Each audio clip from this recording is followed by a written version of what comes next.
Hi everyone, good morning. মিষ্টি moms লাইফস্টাইলের আর একটি নতুন ব্লগ এবং নতুন সকাল নিয়ে তোমাদের সকলকে স্বাগত জানাই। আশা করছি তোমরা সকলেই বেশ ভালো আছো, আমরাও ভালো আছি। আর আজকে হচ্ছে বৃহস্পতিবার, আর এখন ঘড়িতে বাজে সকাল 7:30। তোমাদেরকে এখন সাথে নিয়ে আমি ব্লগটা স্টার্ট করলাম। যদিও বা আমরা মা মেয়ে অনেকটা সকালেই ঘুম থেকে উঠেছি। মেয়ের কালকে স্কুলের পড়াগুলো কমপ্লিট হয়নি, আসলে টিউশন থেকে আসার পরে ওর মাথা ব্যথা করছিল, ও শুয়ে পড়েছিল। তো সেই জন্যই তাড়াতাড়ি ঘুম থেকে উঠে ওকে একটু পড়াটা কমপ্লিট করে দিয়েছি।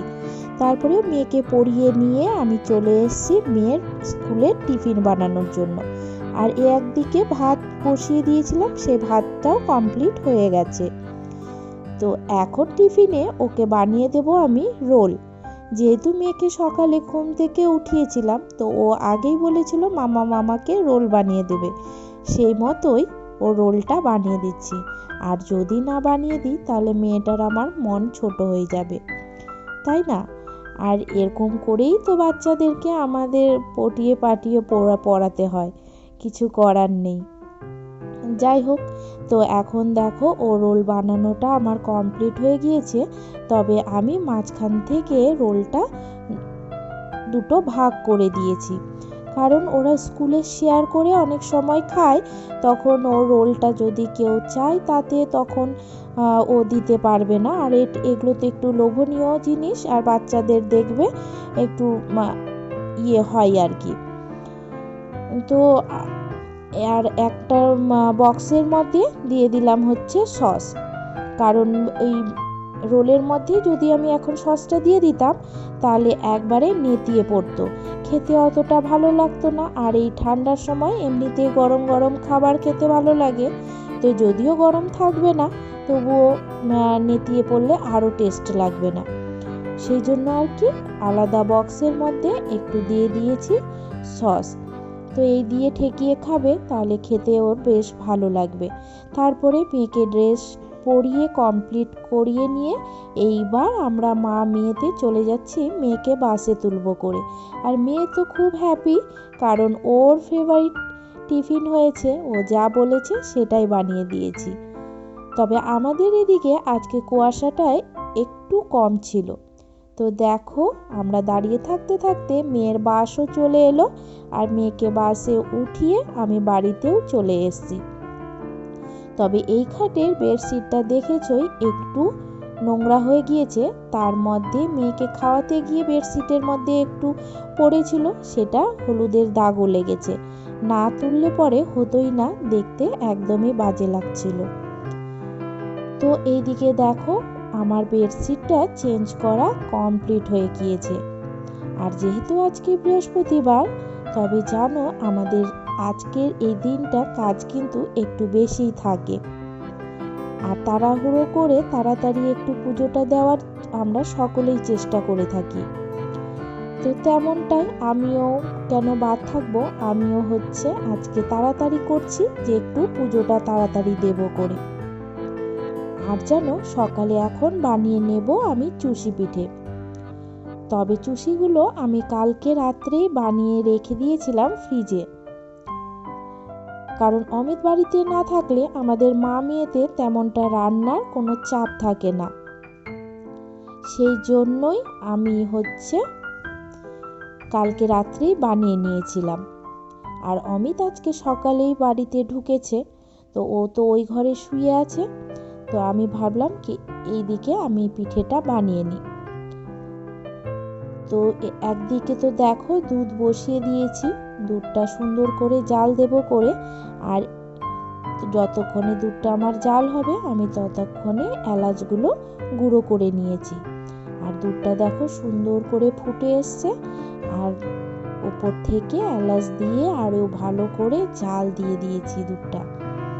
আর দুধটাই তো মেন জিনিস, দুধটা ভালো করে জাল হলেই পিঠেটা কিন্তু খেতে বেশ টেস্টি হয়।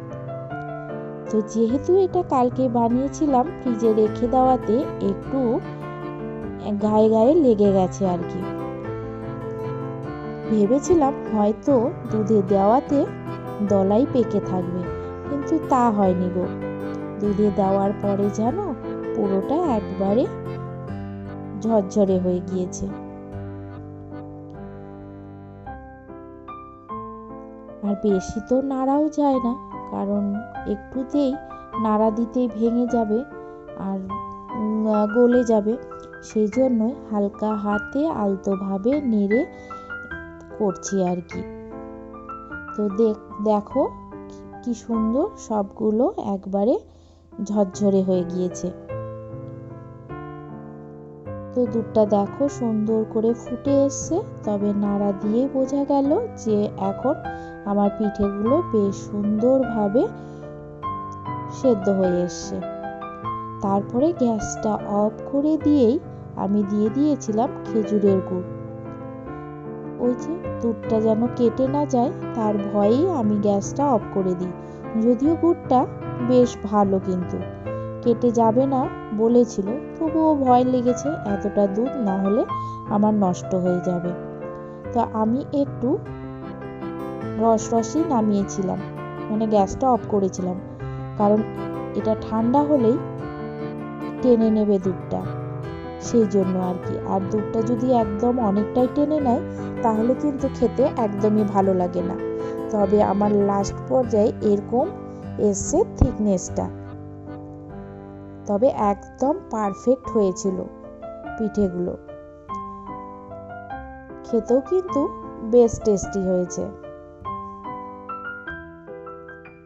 দেখো এমনটাই হয়েছে, তবে বেশ বড় বড় ভাবে কেটেছিলাম, কিন্তু সেগুলো গলে গিয়ে ভেঙে গিয়েছে, একটু কাটা কাটা হয়েছে আর কি। তো যাই হোক, আমি তারপরে সব কাজকর্ম সেরে, এমনকি পুজোও সেরে ফেলে চলে এসেছি রান্নাঘরে। আর বাড়িতে আজকে সবজিতে নিয়েছিলাম পালং শাকগুলো দেখে বেশ ভালো লাগলো, সেই জন্যই নিয়েছিলাম। আর সেই শাকগুলোর এখন গোড়াটা কেটে নিয়ে শাকগুলো সুন্দর করে ধুয়ে নেব, কারণ এইভাবে ধুয়ে নিলে শাকগুলো কিন্তু কিচকিচ করে না আর কি খাওয়ার সময়। আর খাওয়ার সময় যদি দাঁতে কোথাও একবার বালি লেগে যায় তাহলে কিন্তু শাকটা খেতে একদমই ভালো লাগে না। তো এইভাবে শাকটা ধুয়ে নিয়ে তারপরে কেটে আবার একবার ধোয়া দিলেই সব বালুগুলো একবারে বেরিয়ে যায় আর কি। তো দেখো আমি একবারে সব শাকগুলো একবারে সুন্দর করে ধুয়ে নিয়ে জল ঝরিয়ে দিব আর কি।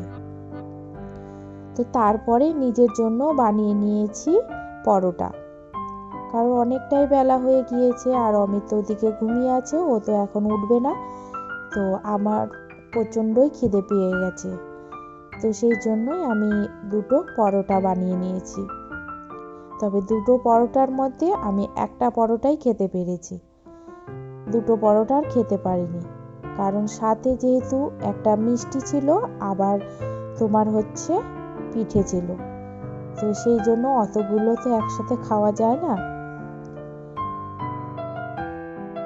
তো একটা পরোটার জন্য রেখে দিয়েছিলাম। তারপরেই চলে এসেছি রান্নাঘরে রান্না করব বলে। তো দেখলেই পালং শাক কেটেছি, তো পালং শাকটা একটু বেগুন দিয়ে করে নেব, যদিও এতে একটু বড়ি দিলে বেশ ভালো লাগতো, তবে সে বড়ি আমার শেষ হয়ে গেছে, কিন্তু তবে নেব করে নেওয়াই হয় না। তো এখন দেখো বেগুনটা ভেজে নিয়ে শাকগুলো কেটে ধুয়ে একবারে দিয়ে দিয়েছি কড়াইতে। তো তোমাদের সঙ্গে কথা বলতে বলতে দেখো আমার শাকটা রান্না করা প্রায় কমপ্লিটের দিকে। তবে বন্ধুরা, তোমাদের এত দূর পর্যন্ত আমার ব্লগটা আজকে কেমন লাগলো? যদি কোথাও তোমাদের ব্লগটি আমার ভালো লেগে থাকে তবে একটা লাইক আর একটা কমেন্ট করে দিও। আর কোনো নতুন বন্ধু থাকলে আজকে তাহলে একটা লাইক এবং সাবস্ক্রাইব করে দিও, কেমন? তারপরেই আমি সাথে ভেজে নিয়েছি পেঁয়াজ কলি, আর এক সাইডে তো ভাত বসিয়ে দিয়েছিলাম, ভাতটাও আমার কমপ্লিট হয়ে গিয়েছে। তারপরেই দেখো অমিত বাজার থেকে মাছ নিয়ে এসছে। তো মাছটা আমি একবেলারই আনতে বলেছিলাম, কারণ রাত্রে পিঠে আছে, আবার অন্য কিছু করব, তাতেই হয়ে যাবে। কালকে শুক্রবার, পরের দিন বারের দিন, আর মাছটা খাওয়া হবে না। তো সেই জন্যই এক বেলারই মাছ নিয়ে এসছে আর কি। তো এই মাছটা এখন ধুয়ে নিব। ধুয়ে নিয়ে, যেহেতু বড় মাছ নিয়ে এসে, এই মাছের পাতলা ঝোল খেতেই বেশ ভালো লাগবে। সেই মতোই সব সবজি দিয়ে আর কি পাতলা করে ঝোল করে নেব। তো মাছটা ভেজে নিয়েছি, আর এই সবজিতে দিয়েছি কাঁচা কলা, গাজর, তারপরে মিষ্টি আলু, বেগুন, এইসব দিয়ে একবারে আদা, জিরে আর লঙ্কা বাটা দিয়ে পাতলা করে ঝোল করে নিয়েছি। তো দেখো ঝোলটা ফুটে এসছে, তখন ভেজে রাখা বেগুনগুলো দিয়ে দিলাম। দিয়ে একটু ভালো করে ফুটিয়ে নিয়ে তারপরে উপর থেকে ভেজে রাখা মাছগুলো দিয়ে দিচ্ছি আর কি। মাছগুলো দিয়ে একটু সুন্দর করে নেড়ে চেড়ে তারপরে নামানোর আগেই দিয়ে দেব একটু ধনেপাতা কুচি। তাহলে বলো, খেতে কিন্তু বেশ ভালো লাগবে। আর ধনেপাতা তো আমি প্রতিটা রান্নাতেই দিই, এটা তো তোমরা সকলেই জানো, তাই না? তো তেমনটাই দেখো, এই যে এখন ধনেপাতাটা দিয়ে দিচ্ছি। তো চলো বন্ধুরা, আজকের ব্লগটা আমার এই পর্যন্ত। তো তোমরা ভালো থেকো, সুস্থ থেকো। কালকে তোমাদের সঙ্গে আবার অন্য একটি ব্লগে দেখা করব। আজকের মতো টাটা।